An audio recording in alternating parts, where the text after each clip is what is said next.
Hola, bienvenidos una vez más a una entrevista de Press Coaching, la voz del coaching en el mundo, que pueden encontrar en www.presscoaching.com y en todas nuestras redes sociales. Estamos en el post de 30 días maravillosos llamados Desafío Coaching 30 días, donde tuve el privilegio, el honor de ser invitado para realizar algunas entrevistas. Y si bien ya lo hice en forma personal, ahora lo quiero hacer público. Fernando Sáenz Ford, bienvenido y gracias por esa invitación. ¿Cómo estás?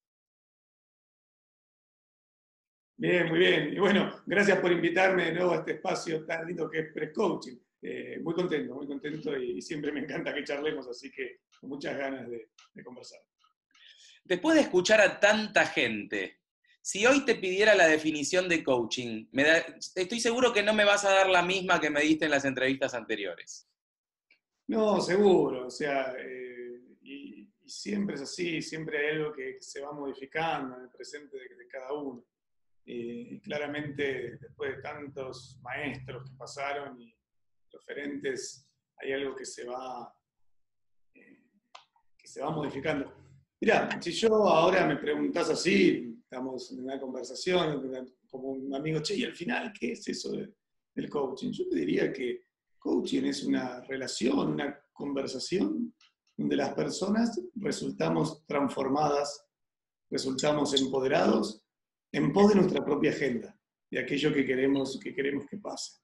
Y básicamente es eso. Después hay distintos dominios y espacios donde se aplica, hay distintos trasfondos desde donde ocurre, y siempre es central que si yo soy quien estoy pidiendo coaching, si yo soy quien estoy recibiendo coaching, lo que ocurra conmigo tenga que ver con mi propio descubrirme, con mi propio crear. Que el coach no es alguien que me está diciendo tenés que hacer esto, tenés que hacer aquello, que eso no está mal, ¿no? Pero una relación de coaching, simplemente el coach genera el espacio para que la otra persona o equipos puedan encontrarse a sí mismos creando para poder hacerse cargo de aquellos desafíos, de aquellas inquietudes por la cual están entrando en un proceso de coaching. Coaching es una relación.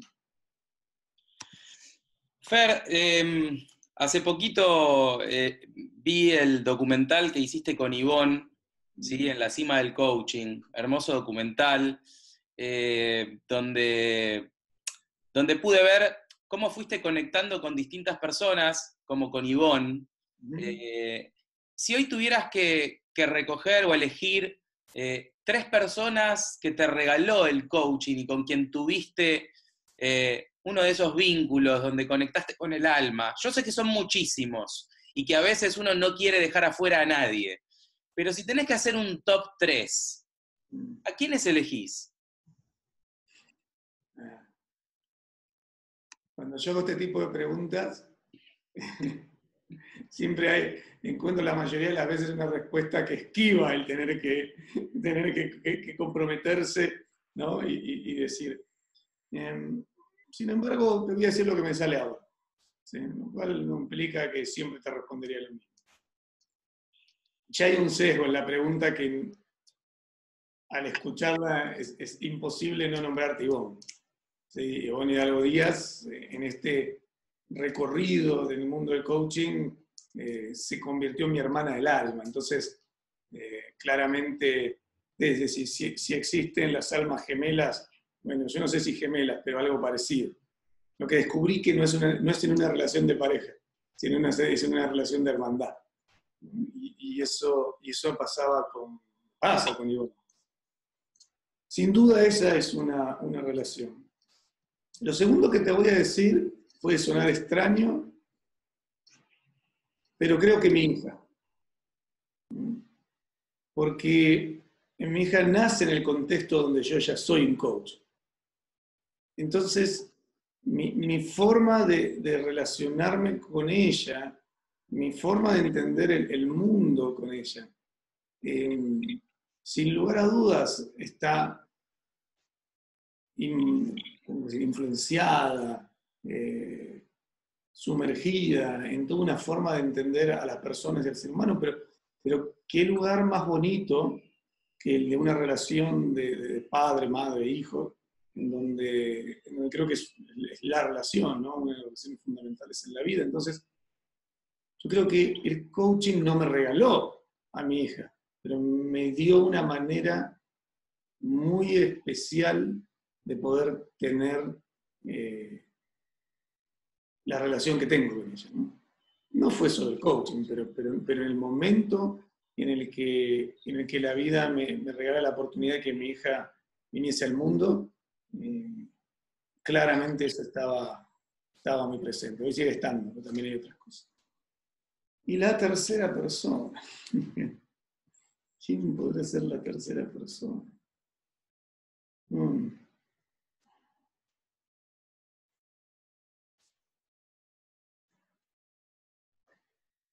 No sé, ahí sí se me hace difícil encontrar la tercera persona, porque se me vienen un sinfín de nombres. Me aparece Gene Selman, me aparece Elena Espinal, me aparece gente con la que quizás no he tenido tanto vínculo, pero personas como Julio Laya, como Rafael Echeverría, me parecen gente, digo, no he tenido el vínculo súper cercano, pero me parecen gente de conexión muy fuerte, pero me aparece gente tan cercana de formación, como Daniel Rosales, como Andrea Fernández, como... Qué difícil porque uno se pone a nombrar y es complicado. Bueno, Laura Vicondoa, quien en una etapa de mi vida realmente fue muy importante. Entonces, el tercer lugar se me hace más complicado, ¿sí? Y ya te digo, puedo estar dejando un montón de gente afuera. También, ¿sabes qué me regaló el coaching? Ahora que lo estoy pensando, y ahí acabo de encontrar el tercer lugar. Toda la gente que nombré gente, pero ahora acabo de encontrar el tercer lugar. A mi hermano Sebastián. Porque desde que él ingresa al mundo del coaching, muchos años después, ya de que yo estaba en este camino, algo entre nosotros conectó de manera diferente. Y Desafío Coaching en 30 días es, de alguna forma, entre otras cosas, consecuencia de eso. Así que ahí tengo las tres personas: Ivonne, mi hija y Seba. Genial, excelente. Fer, costó, pero los encontré. Los encontraste. Bien, estuvo buenísimo el ejercicio. Sí. ¿Cómo llegas al coaching? ¿Cómo llego al coaching? Estaba en el cuento corto, yo estaba en una empresa multinivel, estas que Amway concretamente, que a los 17 años había entrado. Tenés que armar grupos de gente y en la medida que armás grupos y crecen, vos también creces, y en fin, un poco ese es el sistema. Basado, por supuesto, en un tema de ventas, etc. Pero digamos que el gran núcleo del asunto es la construcción de equipo. Yo tengo 17 años, entré como co-titular, no podía ser titular porque no tenía 18. Mi mamá era la titular. y en ese contexto empecé a conocer gente, y dentro de un seminario muy grande que se hacía, en ese momento eran multitudinarios, era el auge de Amway en Argentina, habían llenado el estadio de Vélez, para que tengas una idea. Como que era una regional, me acuerdo que se había armado. Y en una de esas conferencias, en el Luna Park, viene Elena Espinal. Y Elena Espinal es oradora. No era dentro del contexto de Amway, sino que venía de afuera. Generalmente los oradores eran aquellos que habían tenido éxito dentro de este negocio, pero siempre traían a alguien que externo. En este caso vino Elena. Y yo quedé como wow, ¿no? Vi a Elena lo que hacía en ese escenario, cómo movía a la gente, cómo me movía a mí, cómo todos terminamos arriba de la silla como águilas, porque ella contaba un cuento y nos sentíamos que éramos águilas, que éramos pollitos y nos convertimos en águilas. ¡Ah! Una cosa increíble. Había como, no sé, me acuerdo de 7.000, 11.000 personas en el Luna Park y todos estábamos como wow. Y ahí me dije, yo quiero hacer eso. No estar en el escenario, pero lo podía incluir, pero quiero hacer eso. Quiero ser. Entonces, eso me hizo como un clic. Y paralelamente conocí a alguien más dentro de ese contexto también que hizo lo mismo, que era Mario Rosen, que casualmente Mario Rosen y Elena Espinal habían fundado Escuela de Vida, una mítica escuela de hace muchos años que trabajaba con aprendizaje transformacional, liderazgo transformacional. Para ese entonces yo estaban separados ya. Y lo conozco a Mario, me encanta su trabajo. Mario falleció hace unos 2 años, creo. Y hago entrenamientos con él. Y cuando hago entrenamientos con él, que no era coaching, pero digamos que era primito cercano, ahí empecé como también a familiarizarme con un mundo que me gustaba. Tenía 19 años en ese momento. Y bueno, un día me cruzo con un tal Omar Océs, me cuenta que estaba por empezar una formación de coaching y fui. Después Omar terminó siendo mi compañero. Y una camada increíble. Esa camada de coaches en el ICP, éramos compañeros, un montón de gente. Estaba Omar Océs, que era compañero mío. Daniel Rosales, era compañero mío. ¿Quién más era?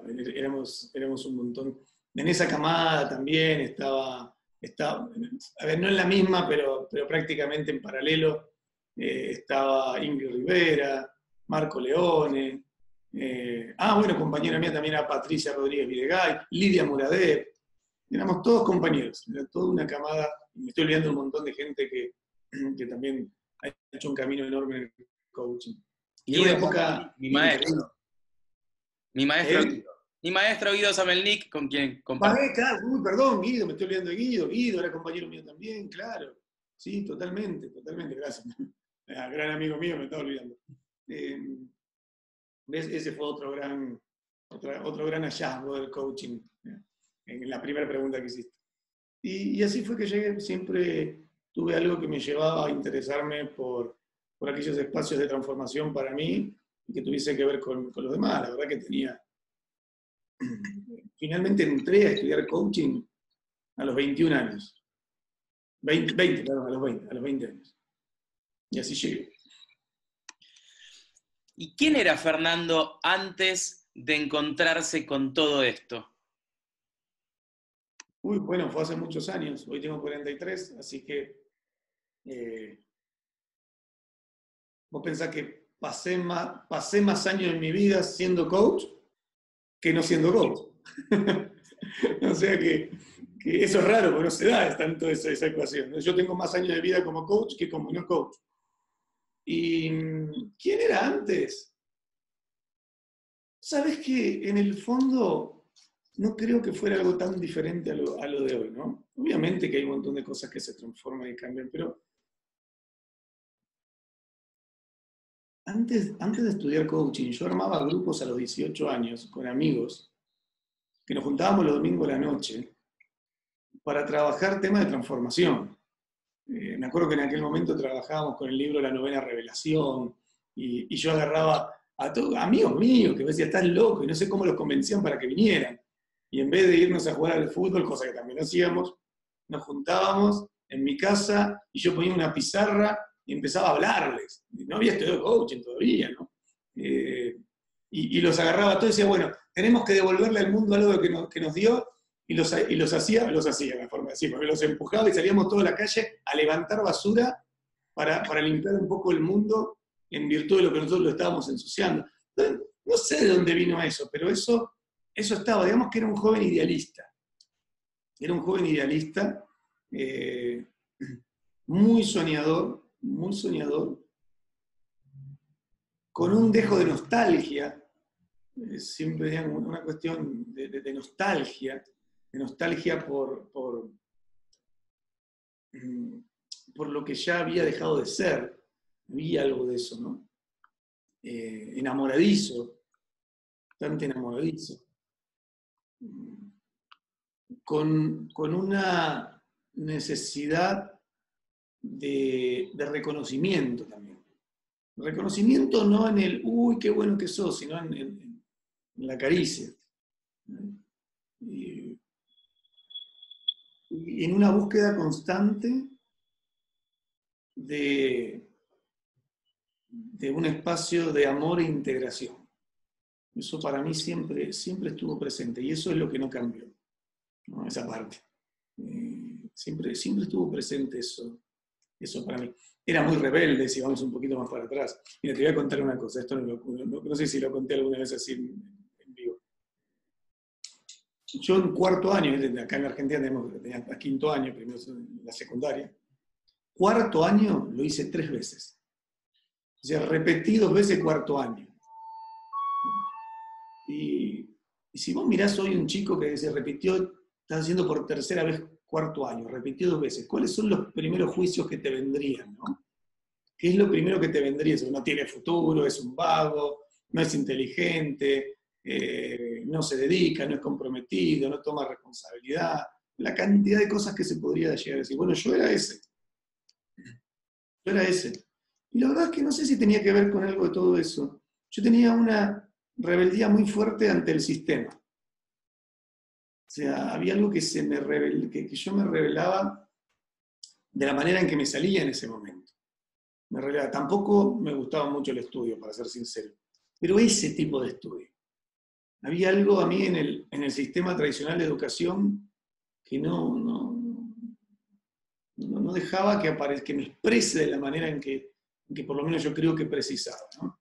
Y siempre fui un estudiante medio y para ese entonces entré en una edad más de salí a la noche, ¿no? Siempre fui siempre muy limpio, la verdad que nunca tuve ningún problema ni con droga, nunca fumé un cigarrillo, ¿ya? Ni nada de eso, pero sí era de salir, me gustaba salir, mi casa era el centro, todo el mundo venía a mi casa, y de ahí salíamos, y entré como en eso, y el descubrimiento más fuertemente de las mujeres, y esta cuestión medio del machismo, de sentir cierto poder por la capacidad de seducir, ¿no? Y creo que eso sí es algo que cambió mucho en mí, pero en aquel momento, ¿sí? Yo creo que me sentía poderoso en el acto de la seducción, de la conquista. Entonces, la conquista para mí era una herramienta para sentirme bien conmigo mismo. Y había mucho de todo eso, ¿no? En aquel momento, claro, todo eso, más sumado a mi rebeldía con lo que era la educación en ese momento, hizo que yo hice que repitiera esos años, que fue un aprendizaje muy lindo. Pero no sabes la cantidad de amigos que hice. O sea, pues yo entraba y era amigo, entonces, y enseguida era como que entraba en un espacio como medio de liderazgo. Entonces, tenía 3 cursos, tenía 3 cuartos años con los que era amigo. Todo el día el amigo los juntaba a todos. Y salíamos todos juntos. Entonces, bueno, ese era un poco el Fernando, en esa dualidad que te decía de la conquista, pero a la vez enamoradizo. Eran las 2 cosas que estaban ahí. Se me complicaba un poco. Así que bueno, ese es un poco el político. También me gustaba mucho la política. A los 14 años me había afiliado a un partido político. Siempre me gustó mucho. Y por ejemplo, en la secundaria, ya te digo, no era un gran estudiante, pero todo lo que tuviera que ver con historia, con educación cívica, digamos, con ese tipo de materias, mientras todos los demás estaban por ahí en cualquier cosa, yo discutiendo, porque siempre discutiendo con el profesor, ¿no? Y bueno, me acuerdo que en los distintos colegios me habían puesto apodos. En el último me decían Chiche Bombón, eso creo que ya tenía que ver con la última etapa, pero en la anterior había unos que me decían, ¿cómo es? Me decían zurdo, pero no zurdo porque fuera de izquierda, nunca fui de izquierda, pero zurdo por el tema de que siempre discutía con los profesores y todo eso, ¿no? Entonces algunos me llamaban así. Y después en otro me decían F-Science, por H-Scanner, porque a todo esto a los 14 y 15 años teníamos un programa de radio con unos amigos, y como en ese momento estaba de moda la Z95, que era con H-Scanner y Bebe Sanso, entonces H-Scanner, yo era F-Science. Locura de esa época. Sabés que a medida que te voy escuchando y conociendo, encuentro cada vez más afinidad, más cosas en común. Haber pasado por un multinivel, habernos encontrado en el coaching, bueno, haber estado casado con una azafata, ambos, otra de las cosas. Es cierto. ser comunicadores, porque te reconozco también en este rol que tenés de difundir el coaching. Digo, fuiste de los primeros organizadores de congresos en la Argentina, de modo que siempre tuviste... Claro, el primero, exactamente, el primero, y seguís con esa inquietud de llevar el mensaje, ¿sí? ¿Cómo te imaginás dentro de 5 años a Desafío Coaching 30 días? De acá a 5 años, ¿qué cambios te imaginás más allá de que haya crecido notoriamente el público? Sí. Lo primero es que no sé si se va a llamar Desafío Coaching 30 días. Hay un tema con la palabra coaching, que lo estamos como mirando, lo estamos como analizando, porque creemos que Desafío empieza a ser un espacio plural para todo aquello que tenga que ver. Yo te decía que para mí coaching tenía que ver con el empoderamiento y la transformación, guiado hacia un objetivo que es la agenda de quien recibe coaching. Ahora, sin embargo, no todo proceso de empoderamiento y transformación es coaching. ¿Sí? El coaching tiene una manera particular en la que eso ocurre, con una serie de competencias, habilidades, maestrías, llamarle como quieras, con esta cuestión en donde yo no estoy diciéndote el cómo, sino que ¿sí? Está ocurriendo en el contexto que es del coach, surge para que el otro se encuentre con su propio potencial. Y eso tiene que ver con coaching. Sin embargo, hay un montón de otras disciplinas, o incluso no disciplinas, sino personas, te diría más que disciplinas.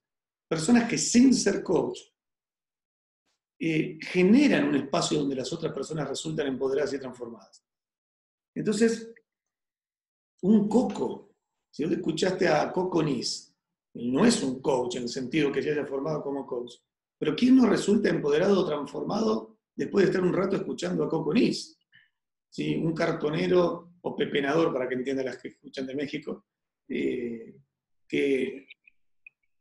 de estar en la calle viviendo debajo de un puente con no sé cuántos hijos, hoy hace lo que hace, pero sobre todo transmite como transmite. Entonces, yo no puedo decir que él sea un coach en el sentido estricto de la profesión, pero no me cabe duda que la gente resulta empoderada y transformada en su cercanía. Un Sri Ravi Shankar, lo siguen millones y millones de personas en el mundo. Y no es un coach. ¿Sí? Sin embargo, capaz que estás al lado de él sin que precise hablar, porque es su presencia nada más. ¿Sí? Y resultás empoderado de la experiencia de miles y miles de personas que están cerca de él y resultan empoderados y transformados, y no es un coach. Y así te pone, es Ben Duener, uno de los clásicos ya de Desafío Coaching 30 días. Él es una especie, digo especie porque tiene muchas cosas, pero de psicólogo arquetipal, ¿no? Jungiano y etcétera.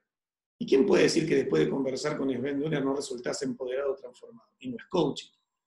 Entonces, el dilema que hoy me encuentro es cuánto abrir esto a estos otros espacios, que ya lo estamos haciendo, pero claramente el centro sigue estando en los coaches. ¿Cuánto abrir? Bueno, no es un dilema, no, perdón, el dilema no es ese, el dilema es el nombre. El dilema no es abrirlo, esa es una decisión tomada, abrirlo.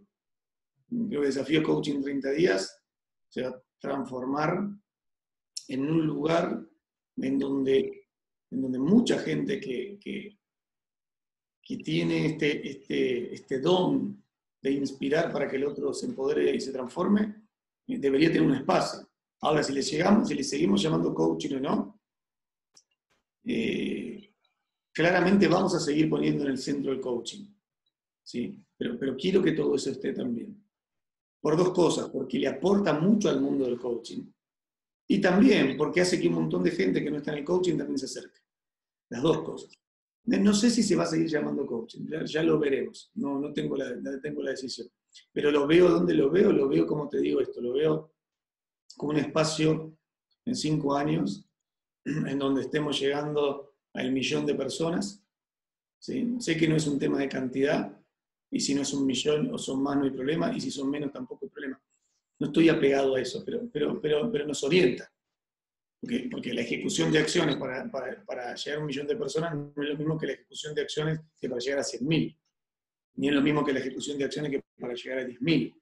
Entonces eso nos orienta como un norte hacia algún lugar. Y no por el millón de personas, sino por el movimiento de transformación. Si vos, Fer, que creo que algo has visto, leyeras los comentarios y las cosas que nos llegan, terminamos ayer Desafío Coaching 30 días, solamente es entrar al Facebook y ver algunas cosas que la gente pone en el grupo, Desafío Coaching 30 días, entre paréntesis, oficial, que no está cerrado, se puede seguir entrando, o escuchar a los oradores de ayer, que fueron participantes. Entonces, lo que provoca es, a mí me provoca tanta gratitud poder entender que de alguna forma estoy colaborando con eso. Y te juro que no me siento el hacedor. Yo, después de muchos años de creerme el hacedor, no, un poco por arrogancia o por ego, y otro poco por cargarme con lo que quiero que pase. Yo soy el que me tengo que cargar con esto. Me he sentido el arquitecto, me he sentido el hacedor. Yo hoy creo que simplemente somos actores en un escenario que no elegimos, pero que estamos. Somos surfistas en olas que no las creamos, pero las podemos surfear. O nos podemos quedar quejándonos, o nos podemos ahogar, o podemos bajarnos para que venga la próxima ola. Yo en esta ola me subí y la surfeo, y desde ahí doy mi 100%. Hoy me doy cuenta que no se trata de ser el hacedor, sino se trata de dar tu 100%. Entonces, doy el 100%, y cuando doy el 100%, la autoexigencia se desvanece, porque ya no estás atado al resultado de que tal cosa tenga que pasar, sino que vivís en la plenitud de que vos estás dando lo que hay ahí para dar. Desde ese lugar, yo lo que espero y a lo que apuntamos es que estamos en el tercer año, te diría que dentro de 2 años más que después, yo tengo mi plan quinquenal, ¿no? A 5 años, o sea que son 2 años más. Yo creo que podríamos estar apuntando a ese millón de personas, pero si vamos a 5 años, yo creo que lo que veo es que Desafío Coaching, o como se llame, en 30 días, no va a ser solo de habla hispana. ¿Sí? Claramente va a estar involucrado otros idiomas. De alguna manera vamos a tener la tecnología para que la gente de distintos idiomas se pueda comunicar en un chat. Para que, no importa en el idioma que esté hablando el orador, en simultáneo haya distintas traducciones. Es muy probable que no sea en el chat como lo conocemos hoy, sino que estemos usando realidad virtual. Y que ya estamos haciendo pruebas de eso. Ya lo estamos probando en la actualidad. Lo que pasa es que no está todavía la tecnología para poder hacerlo. Existe la tecnología para hacerlo, pero no está masificada. Pero en 5 años seguramente sí va a estar. Entonces es muy probable que cuando entres en un chat no seas alguien escribiendo, sino que vos entres en un mundo virtual donde te veas como persona y veas a las otras personas como en un juego. Entonces te sientes virtualmente en una silla para escuchar al orador que virtualmente tiene una imagen ahí enfrente. Y hasta puedas ir a hablar con el orador y pararte delante de él. Y él se puede acercar, todo virtual. Y probablemente eso en 5 años esté pasando. Y los que tienen los lentes, es una locura. Entonces yo creo que algo de eso va a estar ocurriendo. El propósito es el mismo. Hacer accesible todo esto a muchísima gente en el mundo. Hoy es hispanoparlante, pero creo que eso va a trascender mucho más. Y también que sea una plataforma para que muchas personas puedan mostrar su trabajo al mundo. Hoy nosotros apuntamos a los que ya están reconocidos, a los que ya lo muestran. Bueno, tenemos toda una línea de trabajo para que aparte, no solamente sea para los que ya están, sino para los que quizás no tienen todavía vidriera o escenario y lo puedan tener. Qué linda conversación. Bueno, ¿sabés qué? ¿Ya vas a terminar? No, te quería contar que hace un rato estábamos conversando con Anita, también repasando un poco lo que había sucedido en Desafío Coaching, y coincidíamos en que el denominador común, tal vez, o algunos denominadores comunes de todas las personas que nos dedicamos al coaching, de todos los que han pasado, tal vez sean la búsqueda del bienestar, estar al servicio, estar para el otro, la espiritualidad, el ser buscador. me gusta la metáfora de ser un poco alquimistas, por esto de la transformación. Sin lugar a dudas, es buenísimo cuando desde distintas miradas, desde distintas filosofías, vamos encontrando respuestas a todo esto, ¿no? Maturana con la biología, explicándonos por qué nos transformamos. La ontología del lenguaje, explicando por qué el lenguaje es generador de realidad. Y en esa búsqueda, en ese camino, antes o después, nos encontramos con la espiritualidad. Vos ya sos instructor del arte de vivir y creo que en este camino te encontraste también con ese espacio, con el espacio de, como creo haberte escuchado en algún momento, hablar de la contemplación hacia adentro, ¿no? Meditar como ese contemplarse a uno mismo. Eh, ¿Qué te pasó cuando te encontraste con esta práctica? Sí. Lo que yo suelo decir, no sé si lo dijo alguien más, un día se me ocurrió, ¿viste? A veces se te ocurren cosas que en realidad no se te ocurrieron, sino que alguien lo dijo, pero no te acordás que alguien lo dijo. Así que no sé si se me ocurrió o alguien ya lo dijo, pero no da lo mismo. Esto que digo es que para mí contemplar es meditar hacia afuera y meditar es contemplar hacia adentro. ¿Sí? Una de las cosas que me di cuenta es que la alquimia no es un momento. La alquimia es la conciencia de que la transformación está ocurriendo todo momento. A veces cuando hablamos del alquimista, la alquimia, ¿sí? Es como si fuera un momento donde algo se transforma. El salto cuántico, que era, no sé, como una frase que en Desafío Coaching lo escuché un montón de veces. Yo tengo otra percepción. Yo tengo la percepción que eso cuántico no es un salto que ocurre en un momento, ni que la alquimia es algo que pasó en este preciso instante. No niego que haya hitos, pero los hitos simplemente son la visualización de algo que ya viene ocurriendo. Estamos en constante alquimia, estamos en constante salto cuántico, estamos en constante transformación, pero no somos conscientes. El camino espiritual es la conciencia de eso. Para mí ha sido la conciencia de todo ese movimiento constante y dinámico en el que estamos, pero no como individuo, sino como una trama que de alguna u otra manera, con hilos invisibles, con lo que sea, estamos conectados. Esto de que el aleteo de una mariposa puede generar un tornado en la otra punta del mundo, para mí es pura espiritualidad. Sé que hay una explicación desde la complejidad y desde un montón de cuestiones, pero es eso, es la interconexión, por eso hoy la ciencia y la espiritualidad tanto se empiezan a unir. Es una comprensión, es un estar diferente en el mundo. Sobre todo es eso, es una conciencia, es un darse cuenta. No como la verdad. Ahí aparece el dogma y aparece la religiosidad. ¿Qué hace que la espiritualidad sea religiosidad? Cuando a la espiritualidad le empezamos a poner explicaciones que las consideramos como el, con mayúscula, camino. Y la religiosidad es un camino espiritual. Hay gente que se enoja mucho con lo religioso. Yo era un enojado con alguna religión. Y no me enojo porque entiendo que hay cosas de la religiosidad que han tenido que ver con la manipulación y todo eso. Pero ¿dónde no?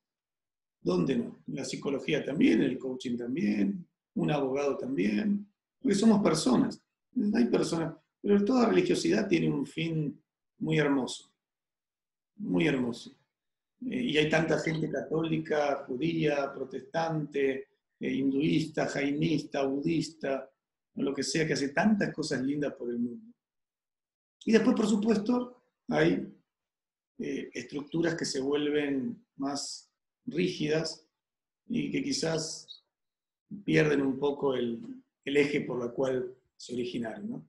Ahora, sin irme, porque me estoy yendo de lo que me preguntaste, digo, creo que la religiosidad tiene que ver cuando este elemento metafísico, ¿sí? de la verdad absoluta, ingresa sin que haya lugar para la plasticidad. Entonces, yo lo que me encontré es con un camino espiritual. Sí, yo no creo que haya sido con el arte de vivir. Para mí mi camino espiritual viene desde mucho antes. Hay un ir caminando, una búsqueda. Pero en el buscar vas caminando. Pero sí encontré algo ahí donde yo mucho hablo de dejar de ser un buscador para convertirse en un practicante. A mí lo que me permitió es convertirme en un practicante. Y en vez de abrir muchos pozos, ¿sí? Empezar a profundizar en alguno. Esto de que no es lo mismo hacer 10 pozos de 80 centímetros que un solo pozo de 8 metros. Entonces, cuando vos haces 10 pozos de 8 centímetros, te sentís bien con vos porque estás haciendo un montón de cosas.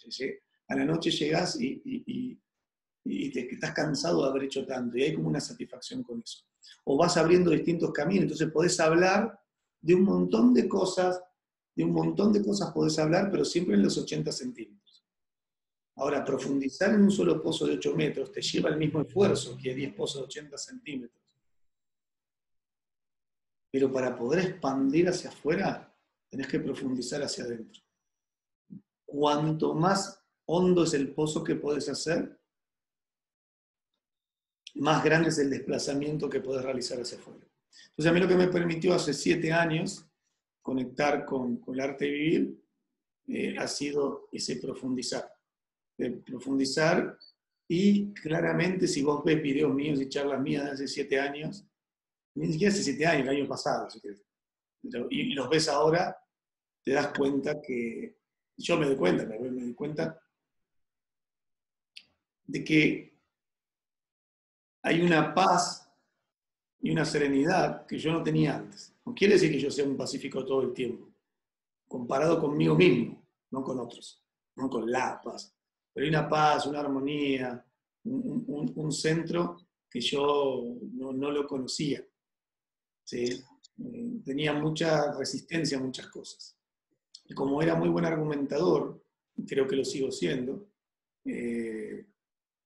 tenía mucho intelecto para poder argumentar y para poder poner las cosas, y con mucha vehemencia y pasión, porque siempre fui muy apasionado. Pero en el fondo no tenía la tranquilidad que necesitaba. O sea, ya siendo coach, ya habiendo pasado por Maturana, habiendo hecho un montón de cosas, dinámica espiral, pensamiento complejo, respiración holotrópica, análisis transaccional, un montón de cosas, PNL. Cuando un día a la noche me despierto y encuentro una agitación emocional en mi cuerpo que no sé de dónde viene y qué es. Digo, ¿y esto? Y de repente, después de haber pasado un montón de cosas, muchos movimientos en mi vida hace unos años atrás, y de repente poder respirar, simplemente respirar y usar las prácticas que había aprendido y ver cómo eso se disuelve, me di cuenta que ahí había algo para profundizar, que no me lo daba nada de todo lo que ya había hecho. Yo podía considerarme un experto en emociones y hablarte un montón de cosas de emociones, pero me levanté a la noche y sentí un frío en mis piernas que me subía y una emoción que no sabía qué era. Entonces, cuando conectás con esa esencia, que a veces nos pasa que los que venimos del camino ontológico nos cuesta hablar de esto, porque en la ontología hemos dicho que no existe tal cosa como el ser, como la verdad y como esencia, sino que el ser es algo que se construye en el lenguajear, y que el ser no está separado del lenguaje. Pero cuando meditas y estás en silencio, y justo ayer lo hablábamos antes ayer lo hablamos con Echeverría esto, donde estás en el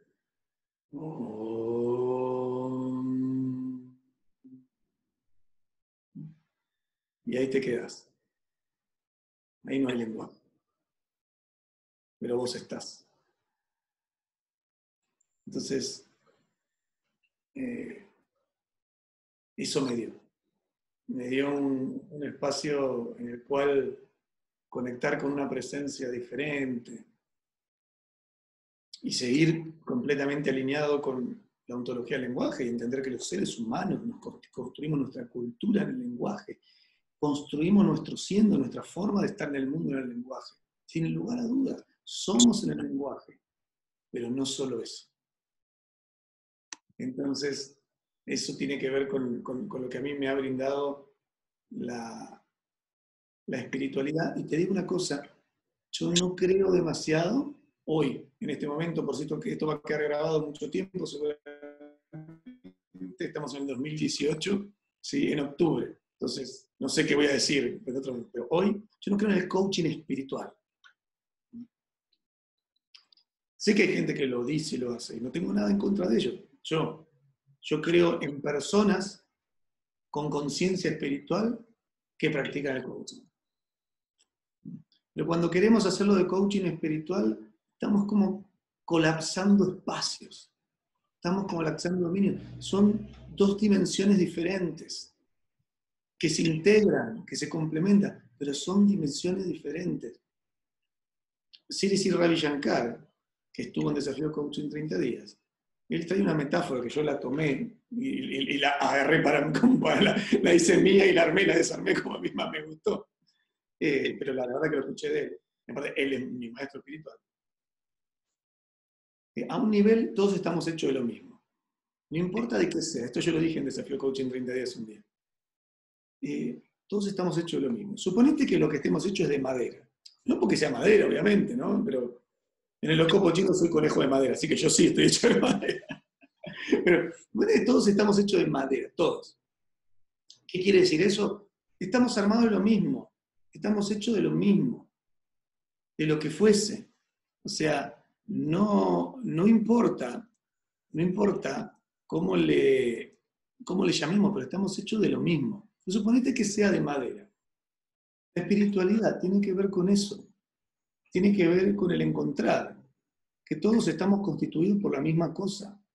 Que todos pertenecemos a un mismo espacio. No importa tu edad, no importa tu país, no importa tu género, ni siquiera importa en qué momento de la historia hayas nacido. A ese nivel, somos lo mismo. Y para mí espiritualidad tiene que ver con eso. Tiene que ver con la conciencia de esa igualdad absoluta que compartimos por estar constituidos de lo mismo. Eso que le llamamos Dios, de lo que sea que está hecho Dios, estamos hechos nosotros. Para mí no existe Dios allá, para mí existe Dios acá, Dios ahí. Ese es un nivel.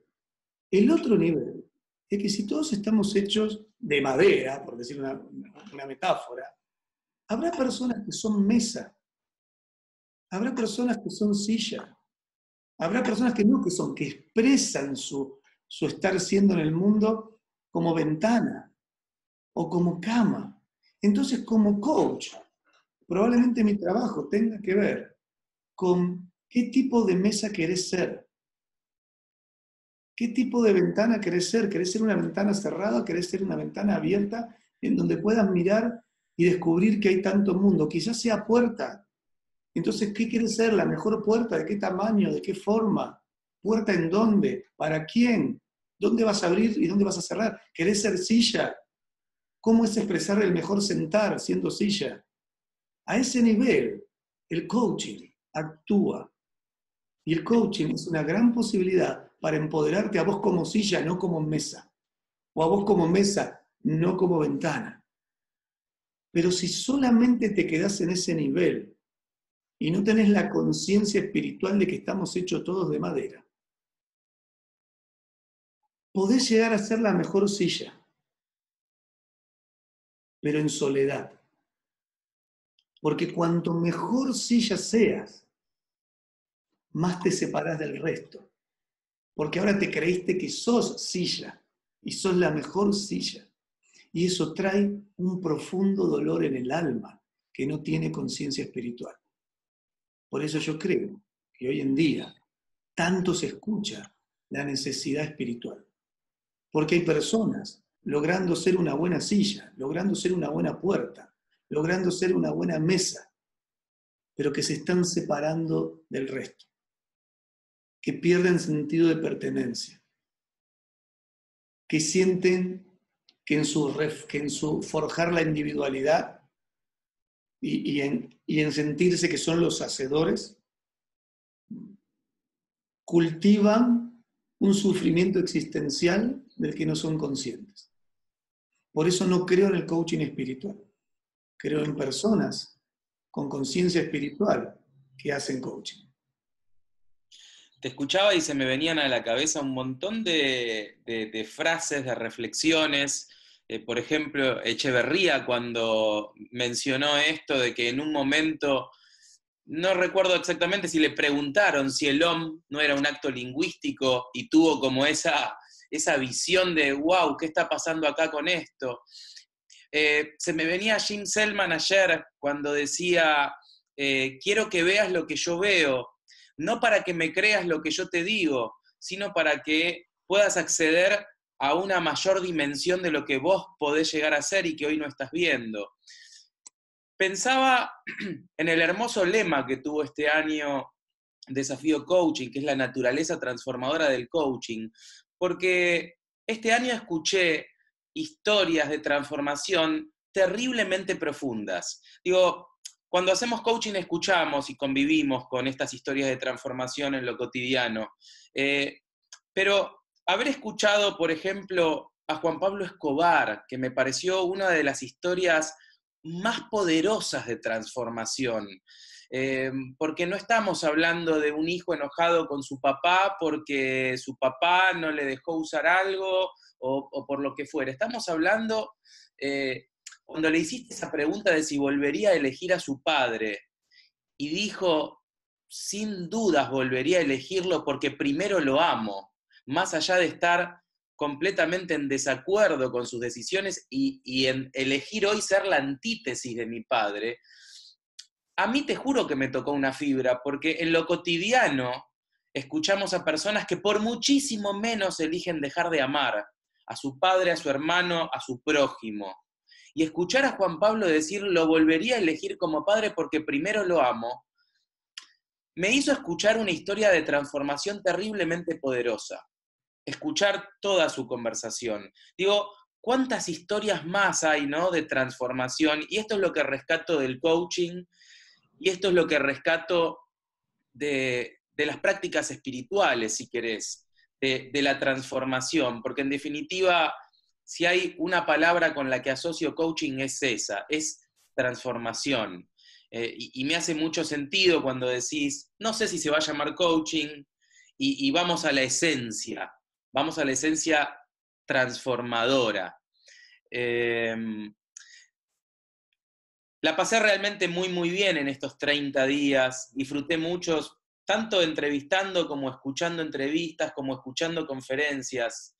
Me gustaron algunas cosas nuevas que sucedieron, me gustaron esto de abrir el libro y regalarle al conferencista alguna frase, me gustaron los pimpones, un montón de cosas que sucedieron y bueno, insisto, me siento muy alineado, me siento muy feliz de estar siendo parte de este equipo que le quiere contar al mundo que hay una práctica mediante la cual podemos transformarlo. Porque creo que si hay algo que nos une a vos, a mí, a todos los que nos dedicamos a esto, es este deseo de transformar el mundo. De transformar, creo yo, por sobre todas las cosas, el dolor del mundo. No sé si creo que sí, no me hace ni siquiera falta preguntártelo. Creo que quienes hacemos coaching, ya lo dijimos, buscamos el bienestar, buscamos la espiritualidad. Y si dijera, ¿para qué? Esta pregunta maravillosa que hacemos tan seguido, ¿para qué? Yo creo que el primer para qué que me aparece es para transformar el dolor. Sí, yo te diría el para qué, yo lo veo desde el otro lado de la moneda, para conservar el bienestar. ¿Y sabes por qué te lo digo esto, Fer, para conservar el bienestar? Y acá sí vuelvo a otro de los maestros, a Maturana, porque el bienestar no excluye el dolor. Ujú. Y hay una distinción entre sufrimiento y dolor. Claro. Entonces, coincido que hay una transformación del dolor. Pero lo que es importante no es para eliminar el dolor, es para transformar las experiencias de dolor. Exacto. Porque el dolor te permite profundizar. Y el dolor es es una señal para tomar conciencia. El dolor son escuelas, los dolores son escuelas de vida. No quiere decir que solamente te tengas que transformar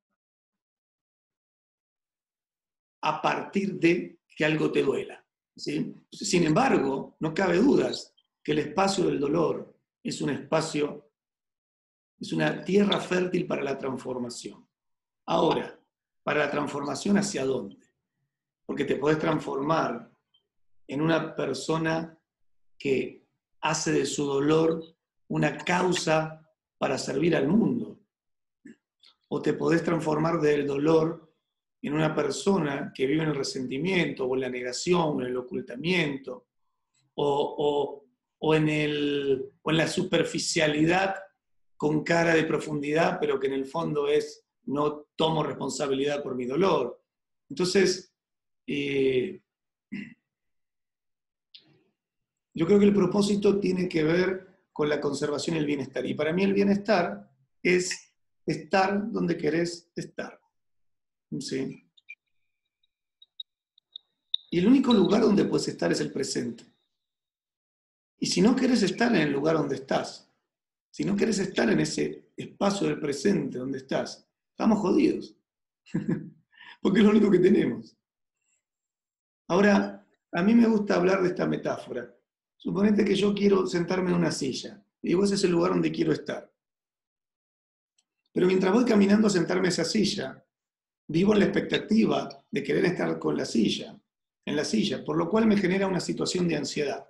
Entonces yo no podría decir que estoy en el bienestar, porque yo quiero estar en la silla, no quiero estar, voy al camino a eso, pero quiero estar en la silla, estoy caminando hacia la silla, no estoy en la silla. Cuando esté en la silla, voy a estar en bienestar. Mientras tanto hay que sufrirle un poco, hay que vivir en la ansiedad, entonces camino, llego a la silla, me siento y digo, ahora sí, bienestar, estoy donde quiero estar. Pero resulta que la silla tiene un clavito, y ese clavito está un poquito hacia afuera, entonces me duele, ¡ay, dolor, dolor! Y como siento dolor, me salgo de la silla y me voy a otro lado. Me voy a un sillón, me voy a la silla vecina, y cuando me voy a esa silla vecina, me voy al sillón, me siento ahí y ese no tiene un clavito, digo, ahora sí estoy donde quiero estar. Pero eso es intelecto. Vos querías estar en la silla, y lo que pasa es que tu baja tolerancia al dolor, tu incapacidad de procesar el dolor, o simplemente tu miedo al dolor, lo cual es lo mismo que decir el dolor sobre el dolor, porque el miedo es un dolor. Entonces, mi miedo al dolor ahora me hace armar una, una máscara intelectual que me dice, no, este es el sillón donde yo quiero estar. Y cuidado, porque ahí lo que puedo estar diciendo es eliminar el dolor. Y si mi propósito es eliminar el dolor, teóricamente, pero no estoy en la silla que quiero estar, me terminé yendo a ese sillón de un lugar totalmente reactivo. No estoy tomando conciencia de que no estoy teniendo tolerancia a ese dolor. ¿Y sabes qué? La cicatriz del clavo me la llevo conmigo. Y si yo no me hago cargo de mis clavos, yo me convierto en un clavo. Parafraseando a Jung, cuando dice que si no me hago cargo, si no reconozco mis propios monstruos, tarde o temprano, yo me convierto en ese monstruo. Entonces vivo sentado en un sillón, creyendo que ese era el lugar que elegí, con malestares que no sé de dónde vienen, en el fondo sabiendo que estoy evitando el dolor del clavo, pero en el fondo hay clavitos internos que me pinchan el alma todo el día. Entonces, para mí el propósito es conservar el bienestar. ¿Qué sería conservar el bienestar? Una, Si vos querés llegar a un lugar como la silla, como yo te decía, el 1.000.000 de personas, está bien, pero disfrutando de cada paso que das, porque el bienestar solamente ocurre donde sea que estés, en el momento presente. El suceder de la vida ocurre donde estés, no en otro lugar. Entendiendo que no hay nada más importante en la vida que el paso que estás dando en ese momento, porque no hay otra cosa. No lo hay. Son todas ilusiones. Entonces, en ese paso que yo estoy dando, estoy aprendiendo a disfrutar del camino que sea en el que esté. Y cuando me senté y me dolió, en vez de salir corriendo, entender que la conservación del bienestar incluye hacerme cargo de aquello que me duele. Salirme de la silla e irme a otro lugar, ¿sí? Sería sufrir. Pero me anestesio y hago como que no me duele. Entonces, para mí el propósito es la conciencia del bienestar en coaching orientada hacia que algo resulte de cierta manera concreta. Pero en el poder caminar, Jim Selvan siempre lo resumía de una manera tan linda que decía, estar en la serena ambición. Tengo una ambición de que quiero ir por algo, pero no lo vivo en la ansiedad, lo vivo en la serenidad de dar tantos esos pasos. Y estoy en la serenidad, pero sin perder la ambición de ir hacia algún lugar. Entonces, el bienestar es el aprender a disfrutar cada paso y el aprender a convivir con el dolor porque te profundiza, porque te hace mucho más auténtico. El dolor profundiza, la alegría expande. Sí, me encanta la explicación que le diste muy bien, porque interpretaste muy bien esto que yo traía como transformar el dolor, que es, sin lugar a dudas, es no rechazarlo, no negarlo, no transformarlo por querer quitarlo, sino hacerlo parte de, tomarlo como maestro, tomarlo como parte de la vida, porque es parte de la vida. Y me encantó cómo lo pudiste sintetizar. Fer, si tuvieras que elegir un conferencista para el año que viene de la historia o la prehistoria y uno de la actualidad, pero que todavía no haya pasado por Desafío Coaching, ¿quiénes serían?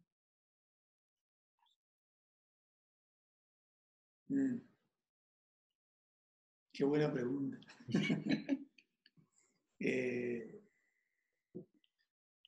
Alguien de la historia.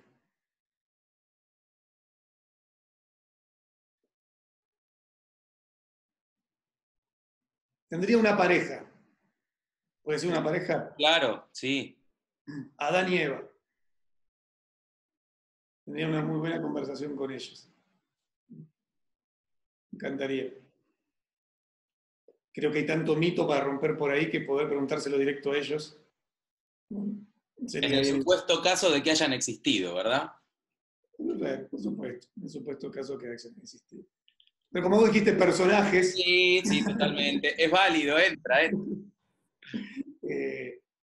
Y si no, un Gandhi, un Mandela, un Einstein, un Jesús, serían también personas que me encantaría. Si vamos a una cosa mucho más cerca, me hubiese gustado tener a John Whitmore, que falleció hace año y pico. Es como que del mundo más cercano al coaching me quedo afuera. Después no siento que nadie haya quedado de los que yo quería, así como históricos que estuviese. Y de la actualidad, ¿sabes quién me gustaría? A Pepe Mujica. La otra vez dije, me voy a ir a Uruguay y lo voy a buscar. Me gustaría hacer una entrevista más que sí. Y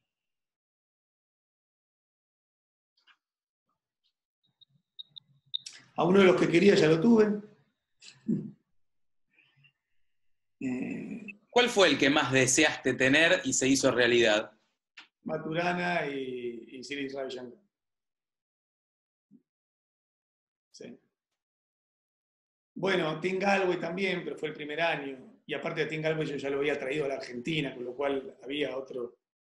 Y Maturana, ojo, Maturana también, yo hice, no lo traje, porque lo traje suena.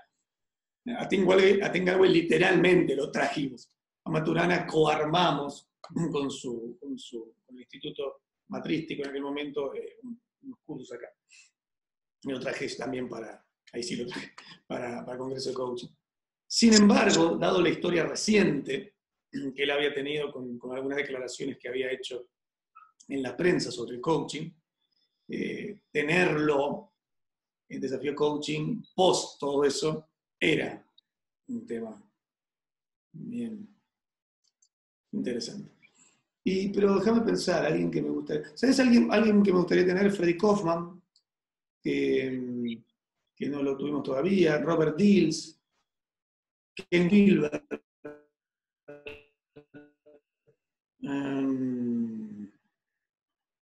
El que escribe Homo Deus, ¿cómo es?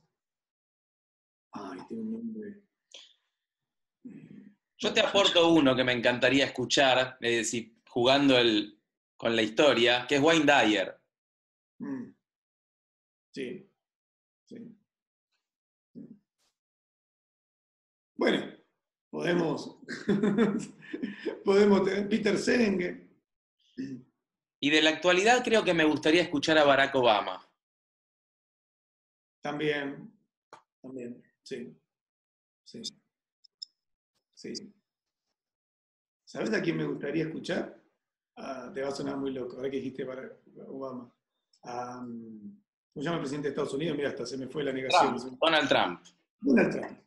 Donald Trump. Porque en un espacio democrático, todas las voces hay que escucharlas. ¿No? Si por alguna razón solamente pondría a la gente que está acorde a lo como yo pienso, estaría entrando en una discriminación y en un espacio no democrático, pensando que soy democrático. Entonces, me gustaría no solamente escucharlo, a mí me gusta mucho el espacio de la entrevista, de la conversación. Me gustaría hacerle algunas preguntas a Donald Trump. Porque yo creo que muy pocas personas hacen lo que hacen pensando que van a hacer daño. Yo creo que cada uno hace desde el lugar que cree que es válido hacerlo. Y cuando entendemos el lugar de donde es válido, no quiere decir que coincidamos, pero sí hay encuentro. Claro, por supuesto que las consecuencias de lo que hacen unos no son las mismas que las consecuencias de lo que hacen otros. Y yo realmente creo que las consecuencias de Trump pueden ser nefastas. Sin embargo, diferencio la intención de la consecuencia y desde dónde. Cuando mezclas desde dónde, intención y consecuencia, mezclas todo, entonces no hay ninguna posibilidad de diálogo. La única forma es eliminar al otro. Entonces yo quisiera escuchar desde dónde. También me gustaría el Dalai Lama.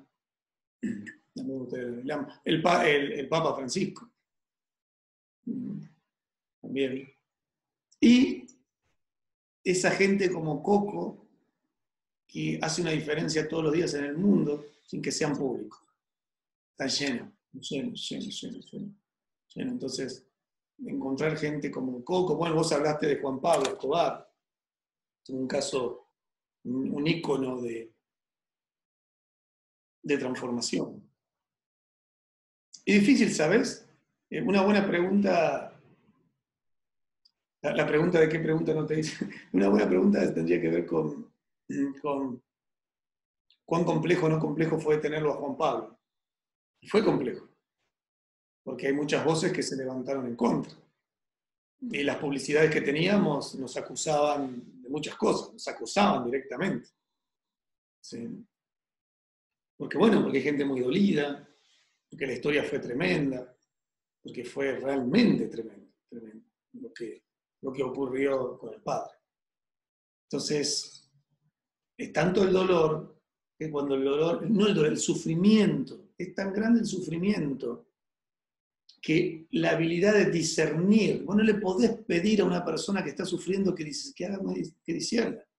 Después, ¿cómo? ¿No te das cuenta que es el hijo? No, no se da cuenta que es el hijo, te pensás que lo hace a propósito. Pensás que está acusando al hijo como si fuera el padre a propósito. O sea, en el sentido de que no lo puede ver. Ahora, el hecho de que no lo puedan ver no quiere decir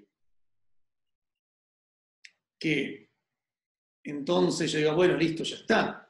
Nosotros ponemos una publicidad, anunciamos que va a estar, y automáticamente tenemos un montón de personas que se nos están echando encima, prejuzgando lo que estamos haciendo.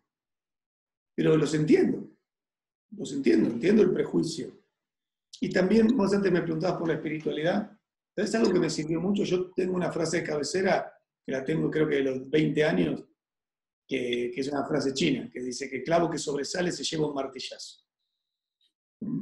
Y como la verdad que yo me dedico a hacer cosas donde suelo sobresalir, porque son cosas que hago que son novedosas, que son diferentes, entonces sobresalís. Estoy acostumbrado a los martillazos, lo cual no quiere decir que me guste. Pero por la espiritualidad lo que me pasó es que ya casi no siento los martillazos. No quiere decir que nunca lo siento, pero ya casi no lo siento. Ya entiendo que el martillazo no es martillazo, que el martillazo es el lugar que le toca estar al otro. ¿Sí? Y que si a mí me resulta martillazo, si yo siento el golpe como si fuera un martillazo, es porque hay algo en mí que todavía tengo para aprender. Lo que ocultaba la frase de clavo que sobresale se lleva un martillazo, lo que yo no me di cuenta de esa frase que tanto usé, es que no hay martillazo. Soy yo, que todavía me resuena y me quema por dentro ciertas cosas. Lo que no me di cuenta es que no hay martillazo, hay ego dolido. Y ahora me doy cuenta de que si bien la frase la voy a seguir usando porque está buena, no hay tal cosa como martillazo. Solamente hay mi incapacidad de poder entender que el otro juzgue lo que yo hago. Y a veces lo juzgan con violencia, y a veces lo juzgan con odio, y a veces lo juzgan con un montón de cosas, pero lo que a mí me pasa con lo que le pasa al otro es mío, no es del otro. Entonces, tener a alguien como Juan Pablo con toda su historia fue una decisión, una decisión que no fue tan sencilla, porque estamos felices de que haya pasado. Entonces, me gustaría tener muchos casos más, como el de Juan Pablo y el de Coco, que no le conozco los nombres todavía, pero que seguramente están por ahí.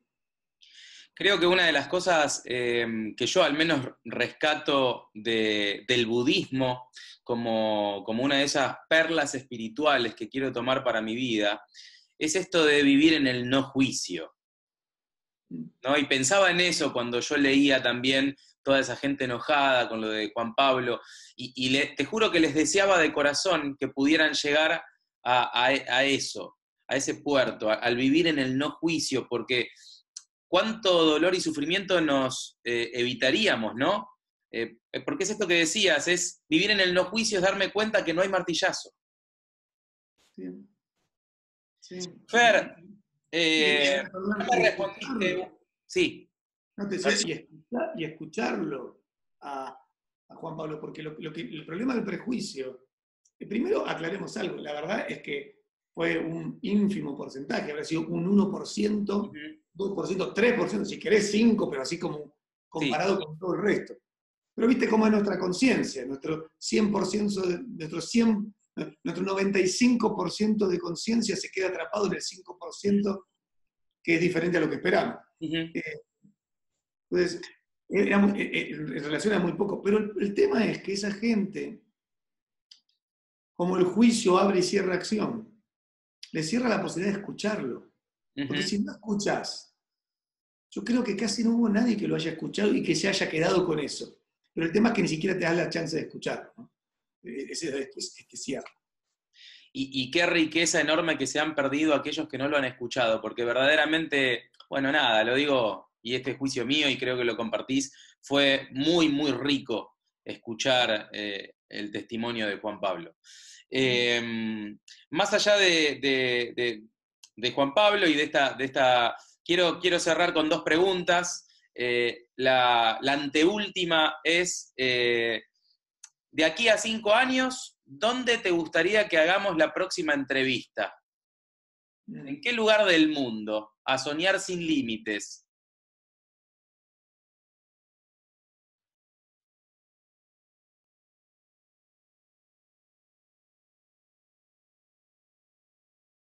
En mi casa, pero que no es esta casa. Digamos, la casa donde hoy puedo estar, que sería con un lugar medio alejadito de la ciudad, con un gran bosquecito, un bosquecito con muy buen wifi. Entonces, podemos sentarnos ahí en el bosquecito, probablemente descalzos y sintiendo la hierba del pasto entre los dedos. Un lindo día de primavera, eso de que, como hoy, que no hace ni tanto calor ni tanto frío, sintiendo el canto de los pájaros, la brisa del vientito templado en la cara y de vez en cuando el ruido de las hojas que caen en el pasto. Eso sería un lindo lugar. Y ahora sí, la última. ¿Qué otra pregunta que no te hice y te podría haber hecho? ¿Por qué te elegí para que hicieras las entrevistas en Desafío Coaching 30 días? Muy buena. ¿Me regalás esa respuesta? Bueno, creo que esta entrevista es la respuesta. Por dos cosas. Porque creo que estás haciendo un gran trabajo en el mundo del coaching, desde un lugar que estaba vacante. Creo que encontraste un espacio, ¿no?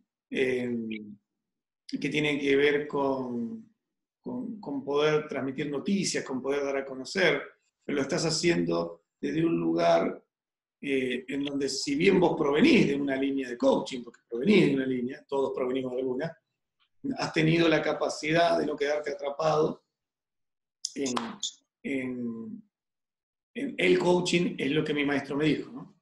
Y entonces te has rápidamente, no creo que te hayas abierto, creo que ya estabas abierto, no te has abierto a poder mostrar todo lo que pasa en el mundo del coaching y no en un mundo de coaching. Y eso es Desafío Coaching 30 días. Entonces, yo sentí que había un espíritu que estaba súper alineado. Eso primero. Segundo, porque obviamente creo que sos un muy buen comunicador y ya estás en el oficio de hacer entrevistas a coaches y les has hecho entrevistas a coaches realmente muy reconocidos. Y entonces ya tenés el oficio, con lo cual estamos en la misma línea. Tenés el oficio y me caes bien, que eso es la tercera y la más importante. Entonces, esas son las 3 razones por las cuales... y creo que hay mucho espacio. Yo creo que hoy Desafío Coaching es una vidriera enorme, y creo que Press Coaching también lo está haciendo. Entonces, me parece que desde el punto de vista, si querés, más de lo que hacemos cada uno de nosotros, los emprendimientos, creo que aparte ahí hay un espacio de conexión para sumar y nutrirnos y ganar muy bien. Bueno, y esa cláusula que estaba en el contrato de llamarse Fernando. Por supuesto. Aparte, el otro entrevistador también era Fernando, así que por suerte rompimos con Ana Paula, que hizo una de las entrevistas, para que haya una mujer entrevistando y para que no sea Fernando, ¿no? Le podríamos haber puesto una Fernanda y ahí ya... Fer, gracias nuevamente. Me despido de vos en absoluta gratitud. Como te dije en un mensaje personal, te reconozco generoso, grande, humilde, referente y un montón de cosas más. Realmente me inspirás mucho. Cuando miro tu camino, realmente es de gran inspiración y me quedo muy feliz de todo esto que compartimos y sigo soñando y proyectando que esta comunidad de gente que quiere transformar al mundo siga estando, escuchando las voces que traemos para mostrarles distintas posibilidades de transformar este mundo que queremos. Gracias. Bueno, muchísimas gracias a vos, porque me gustó mucho este espacio de conversación, fue como el espacio de las entrevistas de Desafío Coaching 30 días, en ese espíritu. Y también decirle a todos los que vayan a ver esto, que sé que va a ser mucha gente, que los esperamos en Desafío Coaching 30 días 2019, se va a venir con grandes sorpresas y con grandes cosas, como siempre. Mientras estamos haciendo la de este año, ya vamos pensando todo lo que surge para el siguiente año. Y que también no se olviden que durante todo el año seguimos estando, ¿sí?, en www.coachingglobal.club. ¿Qué es eso? Es una especie de club del coaching para seguir creciendo, para seguir aprendiendo, para seguir desarrollándose, donde ahí está todo el contenido de Desafío Coaching 30 días. Tanto el 2017, el 2018, vamos a ver si subimos el 2016. Que fue el primero de todos. En 2016 lo vieron muy poca gente, en 2016, comparado ahora, en 2016 hubo 1.400 personas. Cuando ahora había casi 50.000 inscriptos, no sé cuántos. Entonces, ahí también seguramente subiremos, y después está lleno de contenidos, de diplomados, que por un acceso muy económico, todos pueden estar ahí. Y también es la forma de que todo esto se siga haciendo, por supuesto, ¿no? Porque a veces, una pregunta linda también para hacerse, una pregunta, es ¿qué es lo que nosotros necesitamos poner de nosotros para que esto pase? Son cientos y cientos de horas, cientos de horas, y también son cientos y cientos de miles de dólares, ¿sí? A veces la gente no sabe lo que hay atrás. Una inversión enorme, y de tiempo, de dinero, y que nosotros apostamos a lo que son los negocios sociales, a crecer, a tener una buena calidad de vida, no ostentosa, pero sí una buena calidad de vida, poder viajar, poder tener cosas que que tienen que ver con esto que llamamos la calidad de vida, pero desde un propósito y de algo que beneficia a miles de personas, y eso es lo que estamos haciendo. Entonces, paralelamente va creciendo Coaching Global, pasitos, como para que termine siendo algo sustentable en algunos años, y paralelamente entonces pueda existir algo tan lindo como Desafío Coaching 30 días, y cosas como el voluntariado, Servir Inspira, que hicimos, que la verdad que más que lo hicimos, lo divulgamos, y que permitió que más de 4.000 personas en este momento están haciendo servicios en tantas ciudades de Latinoamérica. Fer, muchas gracias, me encantó. ¿Sí? Y bueno, nos estamos viendo. Nos estamos viendo, así es. Gracias de nuevo. Desafío Coaching 30 días no se termina, entonces síganlo a través de coachingglobal.club y síganlo a través de Press Coaching. Ahí vamos juntos informándote y contándote de qué se trata este maravilloso mundo. Un fuerte abrazo. Pasó una vez más Fernando Sanford por Press Coaching.